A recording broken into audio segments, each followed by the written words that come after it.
বাংলার যুবকের কিডনিতে কিডনি চুরিতে পাঞ্জাব জোর। চাকরির টোপ দিয়ে লুধিয়ানায় কিডনি চুরি।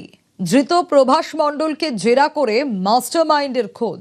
উঠে এসেছে সিভিক ভলেন্টিয়ার লক্ষণ বিশ্বাসের নাম। কি একটা দিল আস্তে আস্তে আমার হুঁশ দিয়ে, যখন জ্ঞান করে দেখি মুখে পাইপ ঢুকানো, ঠিক আছে, এসব জায়গায় লাইন ফাইন করা। আমার তো হুঁশ নেই, আমি জল চাইছি, জল দিচ্ছে না। তখনই জানি না, আমি জানি এখানে একটা টিক্স করা আছে। তখন আমি বললাম, দাদা কি হয়েছে এখানে, কাটা কিস? বুঝে এখন তোমার কিডনি বাড়বেও নিয়ে যাবে।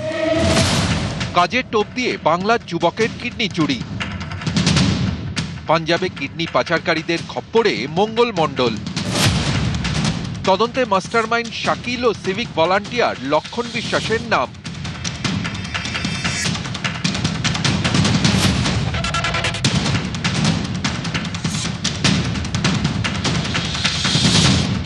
কলকাতার বিধাননগরের সুকান্তপল্লীর বাসিন্দা মঙ্গল মণ্ডল উপার্জনের আশায় পাড়ি দিয়েছিলেন ভিন রাজ্যে।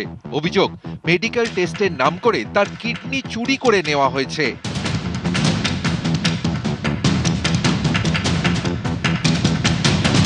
এই ঘটনাতেই নাম উঠে এসেছে এক সিভিক ভলান্টিয়ারের। মঙ্গলের অভিযোগ, লক্ষণ মণ্ডল নামে এক সিভিক ভলান্টিয়ার নিজে থেকেই টাকার ব্যবস্থা করে দেওয়ার আশ্বাস দেয়। একজন এসে আমাকে ঘরে বলছিল, কেস করলে তুই আর টাকা পয়সা পাবি না, টাকা পয়সাটা যদি আমি চাইবো ব্যবস্থা করে দিতে, ঠিক আছে। ও আমাদের নিজেদের লোকের ভিতরেই পড়ে। লক্ষণ বলে একজন আছে, সে কি করে? ও সিভিল পুলিশের কাজ করে।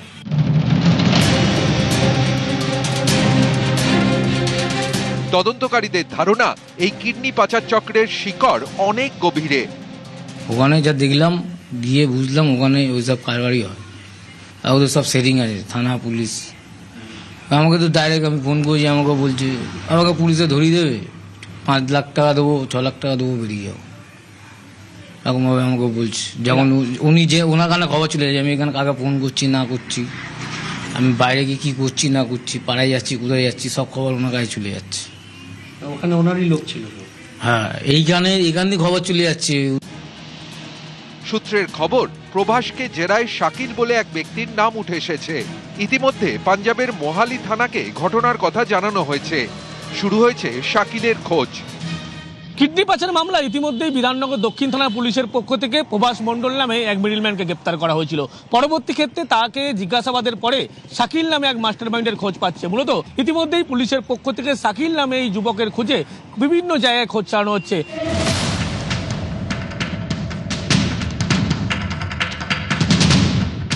সল্টলেকের বাসিন্দাকে প্রায় 1800 কিলোমিটার দূরে লুধিয়ানায় নিয়ে গিয়ে যেভাবে কিডনি চুরির অভিযোগ উঠছে তা মারাত্মক। বিধাননগর দক্ষিণ থানায় অভিযোগ জানান মঙ্গল। তার অভিযোগ, ভালো কাজের টোপ দিয়ে তাকে পাঞ্জাবের লুধিয়ানায় নিয়ে যাওয়া হয়। তার আগে কলকাতার একটি বেসরকারি হাসপাতালে মেডিকেল টেস্ট করানো হয়। লুধিয়ানায় পৌঁছানোর পর ফের আরেক দফা মেডিকেল টেস্ট করানোর কথা বলা হয়। এরপরই নাকি চেকআপের নামে তাকে অচেতন করে দেওয়া হয়। ঘুম থেকে ওঠার পরে তিনি দেখেন শরীরে তীব্র যন্ত্রণা, সর্বত্র নল লাগানো, পেটে সার্জারির বড় দাগ। জানতে পারেন তার শরীর থেকে বাঁদিকের কিডনি বের করে নেওয়া হয়েছে। মঙ্গলের দাবি, এরপরে কোনো রকমে বাড়ি ফেরেন তিনি। গল্পও বলতে পারছি না, যে ওদের অনেক বড় গুরু গ্যাং আছে ওদের একটা, ঠিক আছে। লুধিয়ানার থেকে 1 সপ্তাহ 10 দিন বাদে আমাকে দিল্লিতে নিয়ে আসলো, আর দিল্লির থেকে টিকিট করিয়ে দিল। তারপরে আমি বাড়িতে আসি।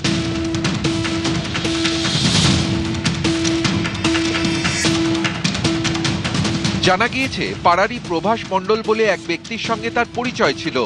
এই প্রভাসই মঙ্গলকে লুধিয়ানায় নিয়ে যান। তদন্তে নেমে প্রভাস মণ্ডলকে গ্রেফতার করে পুলিশ। আমি তো ওর সাথে কাজ করেছি, অনেক বছর ধরে পরিচয়, 10-12 বছর ধরে পরিচয় আছে ওনার, ঠিক আছে। উনি এখন করবে আমরা বুঝতে পারিনি, আমি তো বুঝতে পারিনি। ওখানে গিয়ে আমাকে একটা সাদা পেপারে সই করেছিল। বাড়িতে ওনাকে অনেক বুঝিয়ে বাজিয়ে, দাদা ঘরে কাউকে কিছু বলবো না, তারপর সলেকে উনি একটা রুম নিয়ে আমাকে রেখেছিল FD-গুলাকে। আমি দাদা বাড়ি যাবো, একটু দেখা করবো, মায়ের সাথে দেখা করতে, মায়ের শরীর খারাপ তো জানোই। এটা ধরতে পারতো না কিছু। যখন আমি ঘরে জামা প্যান্ট পাল্টাই, আমি যখন বাইরে গেঞ্জি পাল্টাচ্ছি, তখন আমার দিদি বোনরা ধরেছে। 10-12 বছর ধরে আমরা তো পাড়ায় তো সব একই সঙ্গে মিশি, দেখা হয়, আমার কাকা কাকা করে ডাকে, মিশি, ভালো মানুষ। কি করে বলবো তার মনে, এই যে আজ থেকে তো নয় 10-12 বছর এখানে আছেন। অনুপ চক্রবর্তী এবং বিশ্বজিৎ সাহা, নিউজ 18 বাংলা।